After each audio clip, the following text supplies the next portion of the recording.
সুন্দরভাবে গড়তে হবে। এই জন্য আমি প্রত্যেকের কাছে আরজ করব, আমরা এখানে যারা আজকে উপস্থিত হয়েছি প্রত্যেকের কাছে একটা অনুরোধ করব যে আমাদের দিলের মধ্যে কোনো কালিমা যাতে না থাকে। যেহেতু আমরা একই কালিমার ভাই, মুসলমান হিসাবে আমাদের ভিতরে কোনো কালিমা থাকতে পারে না।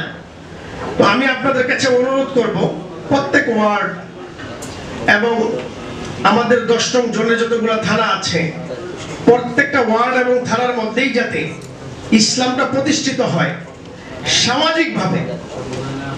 রাষ্ট্রীয়ভাবে আমরা এখনো চিন্তা করতে পারছি না, কিন্তু সামাজিকভাবে যাতে ইসলামটা প্রতিষ্ঠিত হয়ে যায় এই জন্য আমাদের দলমত নির্বিশেষে কাঁধে কাঁধ মিলিয়ে কাজ করতে হবে।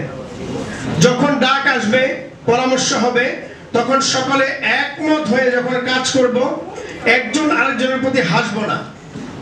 আমরা দেখে গেছে মসজিদের মধ্যে বিভিন্নভাবে কাজ করি, কাজ করতে গিয়ে একজনের উপরে যদি কোনো রকম একটু আক্রমণ হয় অপরজন হাসি। এই হাসিটা বন্ধ করে দিয়ে কাঁধে কাঁধ মিলিয়ে যখন কাজ করব তো অল্প সময়ের মধ্যে আমাদের সমাজের মধ্যে রাষ্ট্র কায়েম হয়ে যাবে। ইসলামিক রাষ্ট্র সমাজের মধ্যে কায়েম হওয়া প্রয়োজন। আগে সমাজে যদি ইসলামিক রাষ্ট্র কায়েম হয় তো রাষ্ট্রের ভোটাররা রাষ্ট্রে গিয়ে ভোট দিয়ে দিবে। আজ ভোটাররা মহল্লায় থাকে, কিন্তু যখন ভোটের সময় হয় তখন ভোট দেয় কোথায় গিয়ে? জালেমদেরকে। এটা কেন হইল? কারণ আমরা পারিপার্শ্বিকতার কারণে একজনের আরেকজনের প্রতি মহাব্বত ভালোবাসা নেই। এই জন্য যখন আমাদের মধ্যে আপোষে ভালোবাসা হবে তখন ভোটটা আমরা কোথায় দিব? আমাদের পরামর্শ অনুযায়ী হবে।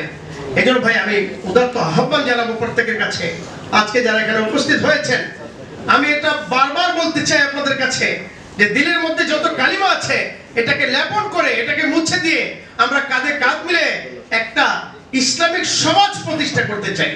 আমার তৌফিকে ইল্লা বিল্লাহ। মাশাআল্লাহ।